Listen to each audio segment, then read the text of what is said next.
బాపట్ల పట్టణంలో అధికార పార్టీలో గ్రూప్ రాజకీయాలు తారాస్థాయికి చేరుకున్నాయి. ఈ మేరకు స్థానిక 17వ వార్డులో నెలకొన్న విభేదాలపై టీడీపీ పార్టీకి చెందిన పలువురు మహిళా సభ్యులు మీడియాతో తమ గోడు వెళ్లబోసుకున్నారు. ఈ సందర్భంగా వారు మీడియాతో మాట్లాడుతూ జిల్లాకు చెందిన కొంతమంది నేతలు పార్టీలో ఇష్టారాజ్యంగా వ్యవహరిస్తున్నారని, వారికి కావలసిన వారికి పదవులు కట్టబెడుతున్నారని వాపోయారు.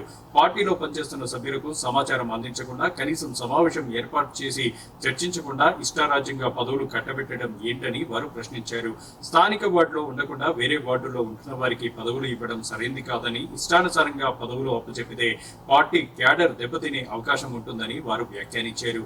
జీవనోపాధి కోసం ఇక్కడికి వచ్చిన ఓ వ్యక్తికి పదవులు ఇవ్వడం కరెక్ట్ కాదని, గత 10 సంవత్సరాలుగా తెలుగుదేశం పార్టీకి కార్యకర్తగా తాము పనిచేశామని, ఇప్పుడు తమను కాదని వేరే వారికి పదవులను ఎలా అప్పగిస్తారంటూ వారు ఆగ్రహం వ్యక్తం చేశారు. ఎక్కడో వాళ్ళనో తీసుకొచ్చి మేము ఈ వార్డుల్లో మీరు పదవులను పట్టం కట్టాల్స్తే మేము ఊరుకునేది లేదు, మేము ఉపేక్షించేదే లేదు. అది సరైన తగిన న్యాయం మాకు తప్పకుండా జరగాలి. మేము అనేక పర్యాయములు వార్డులో మీటింగులు పెట్టండి అని అడుగుతున్నాం. మా యొక్క ప్రమేయం లేకుండా మీటింగులు పెట్టకుండా వాళ్ళ సొంత నిర్ణయాలు తీసుకొని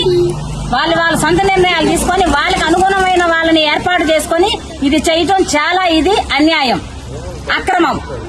ఇక్కడ నుంచి ఈ పేట నుంచి ఈ వీధి నుంచి వెళ్లిపోయి ఎక్కడో ఉంటున్నారు, వేరే వార్డులకు వెళ్లి ఉంటున్నారు. ఆ వార్డులో వాళ్ళు వచ్చి ఈ వార్డులో సమస్యలు ఎలా తీరుస్తారు? కమిటీ వేయండి, మా వార్డులో మీటింగులు పెట్టండి.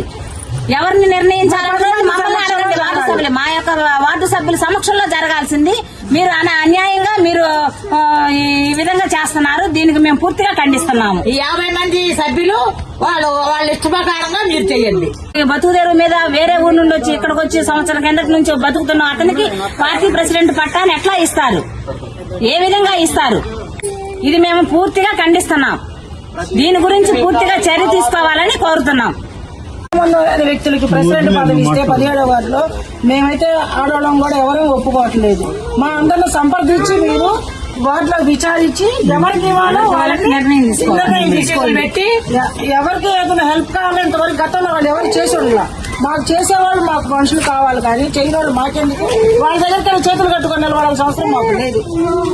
ఇప్పుడు ఎక్కడెక్కడో ఉన్నటువంటి వాళ్ళు, ఇక్కడ లేనటువంటి వాళ్ళందరూ కూడా మేము ఇక్కడ వాళ్ళమే, మేము ఇక్కడికే వస్తాము, మీరందరూ మాకు సహకరించాలని చెప్పి మనకే లేనిపోయినటువంటి విభేదాలు సృష్టిస్తున్నారు.